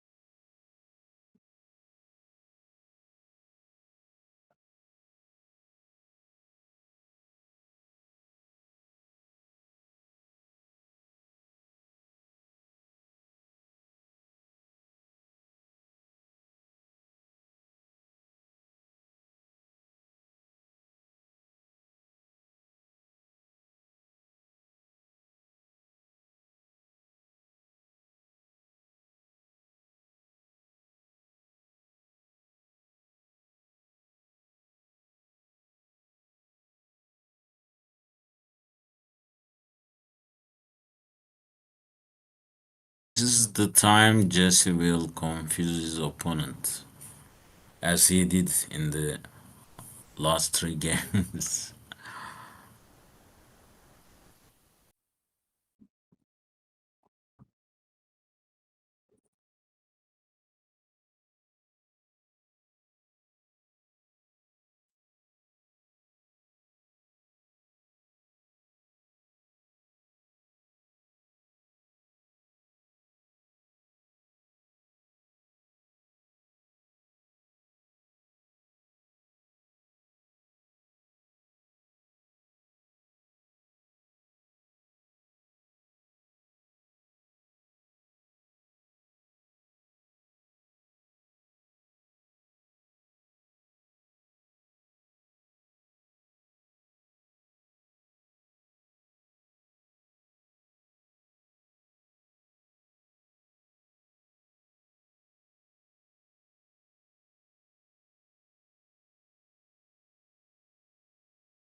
After f4, bishop c5, knight c5, queen g6. Does black have a nice move there?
And then f4.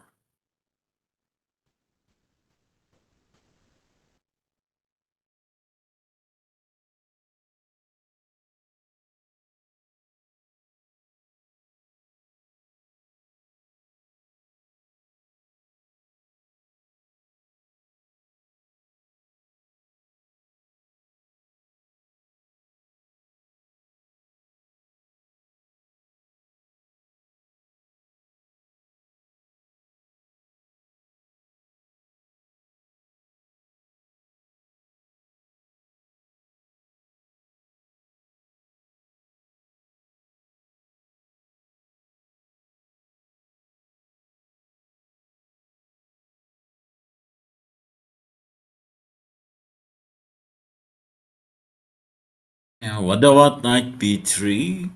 Do I miss something? Yeah.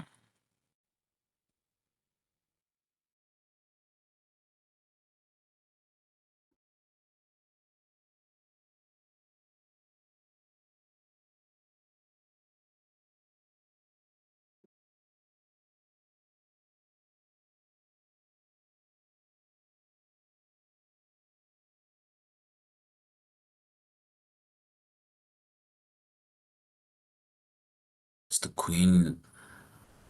Knight b3, knight b3, b3. Queen b3, f4, bishop b6. Okay.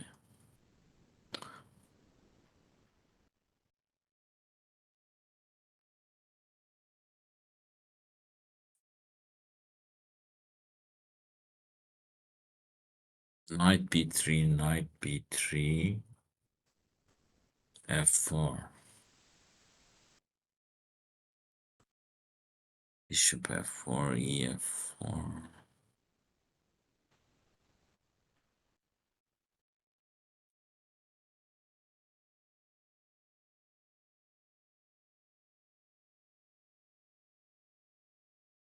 Knight d2 back. I mean, we have to get the knight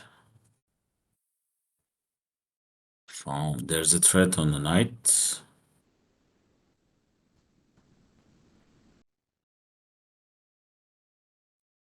And the e5 will be open. I don't know.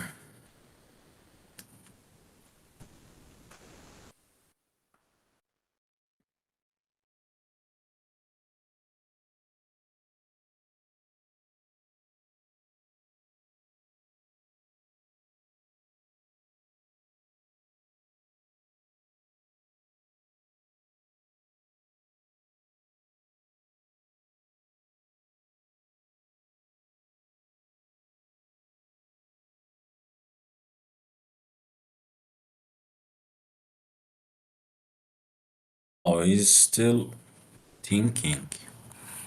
Okay.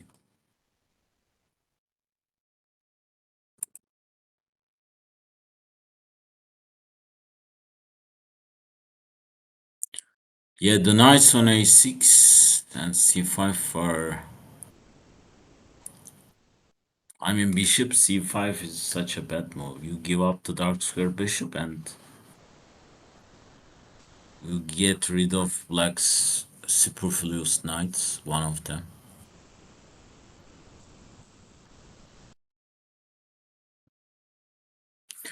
But if f4, g6 is also hanging, and I don't think black can give it up. f4 takes queen g6.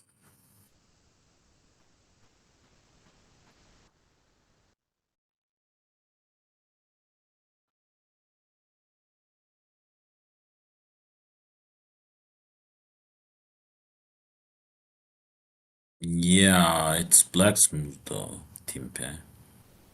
So first, queen f6.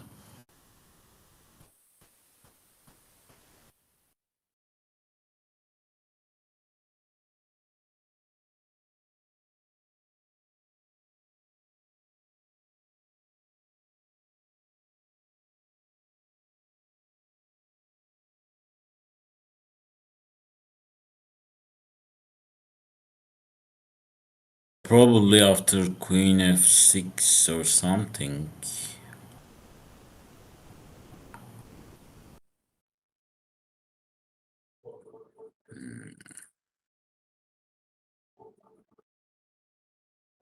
Queen f6, f4 is a threat. But queen f6, gf, bishop f3, bishop f5, bishop g5. Yeah, probably you shouldn't take on f5.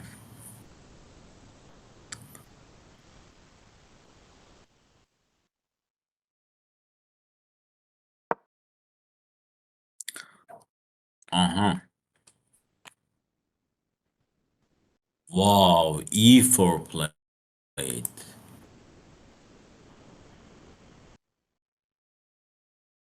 That wasn't on the radar.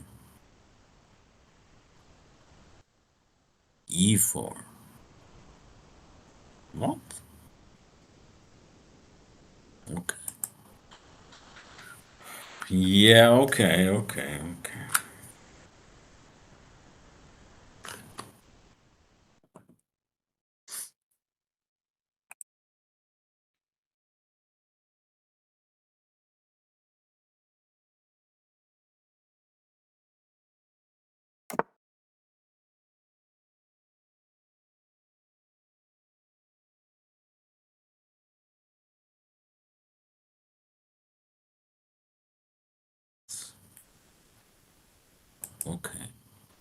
Wow, e4.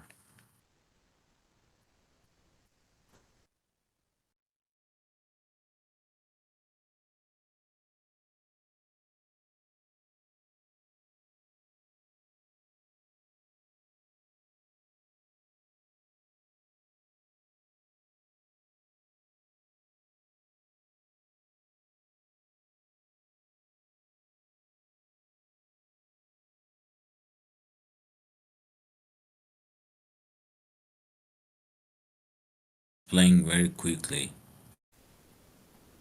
I mean, the opponent, what, thought for like 30 minutes and he just castled. Yeah, exactly, fish. Oh, you play e4? Okay, I will castle.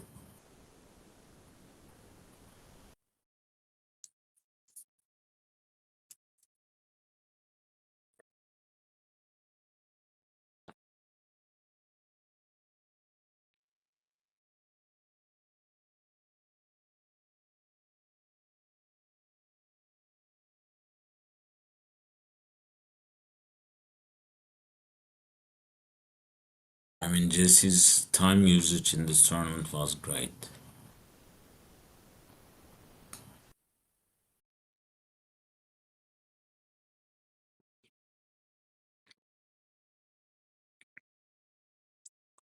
Well, I don't understand e4 though.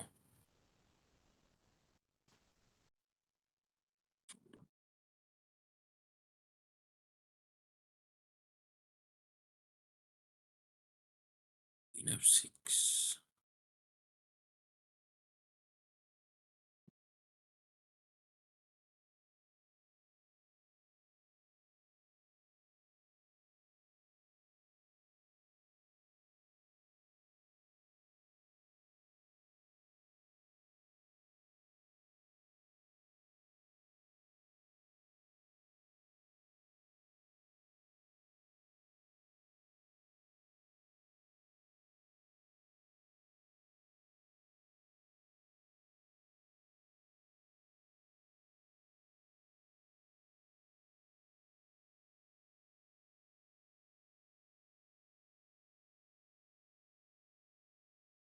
Oh yeah, I know he will play f4 and give up e4 pawn.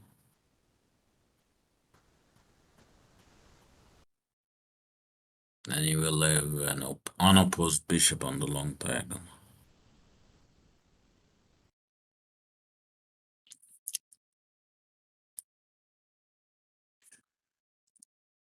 Hmm.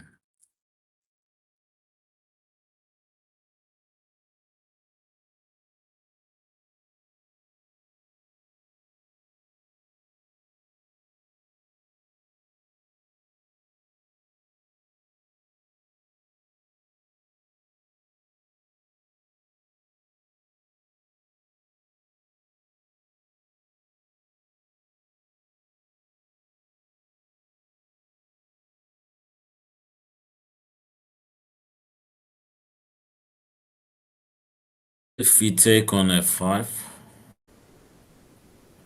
open the rook.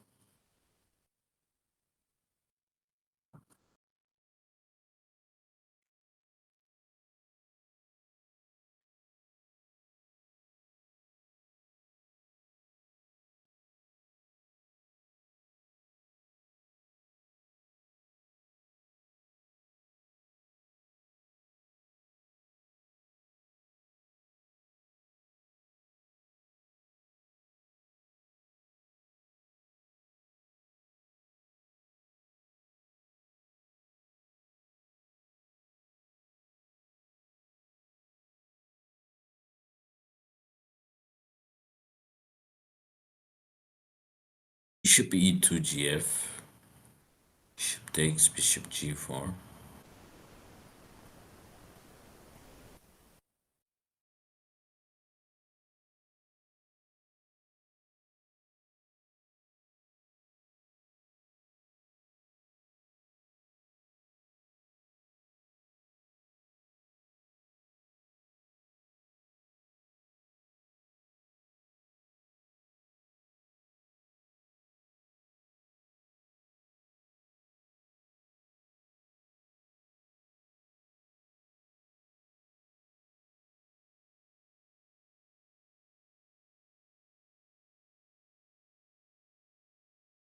E2 fg.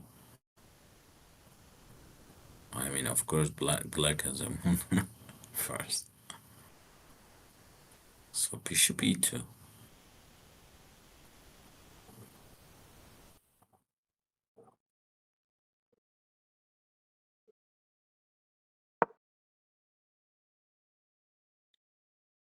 Okay, boss. What did you play? I heard the.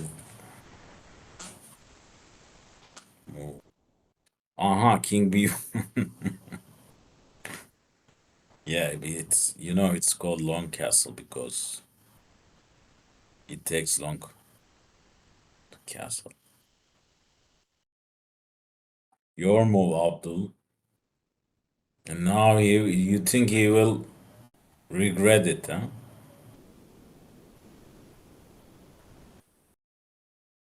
No, he's playing very quickly.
This was a King's Indian. Makagono variation. Yeah, I learned that.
Oh, what's Black's next move? Rook b8 and b5.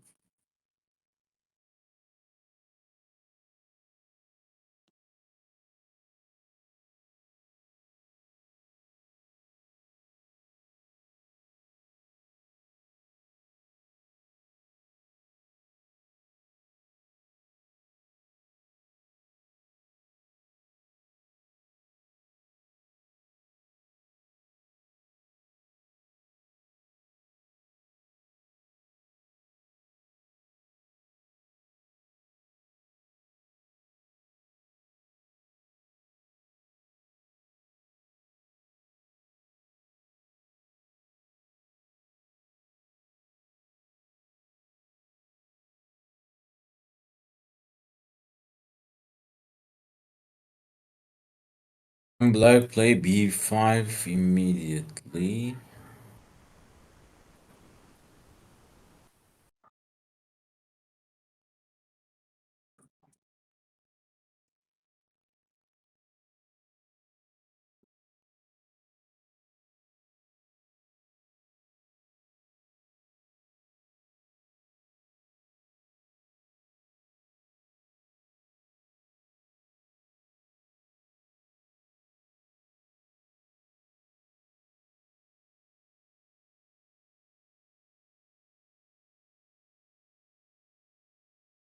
Black didn't play f4 for a long time.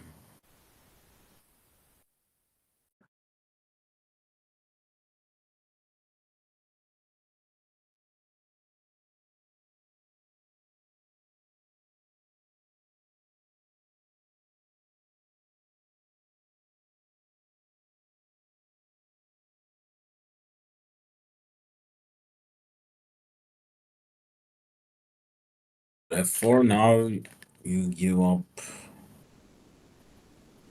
Yeah, b5 cb is a tempo, and where's that knight queen? f4 bishop takes knight d e4 knight e4 knight e4 queen e5.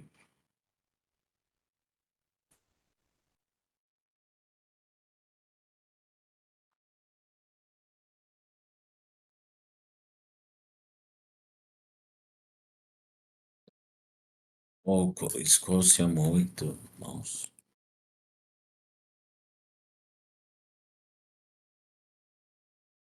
You're back.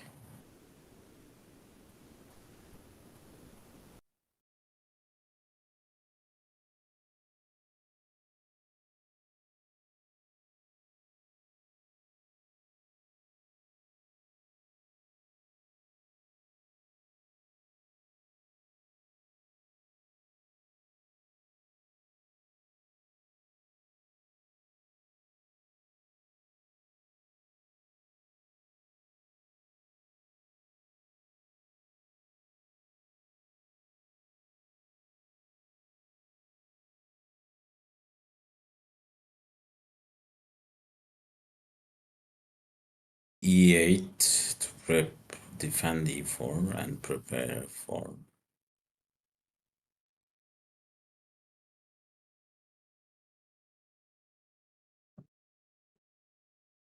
Mm.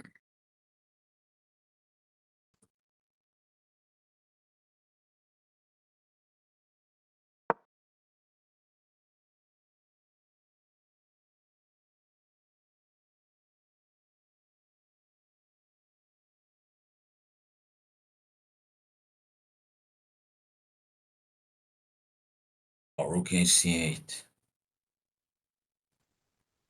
Looking at the queen. Hmm. Yeah, this the kings in kings Indians are too confusing.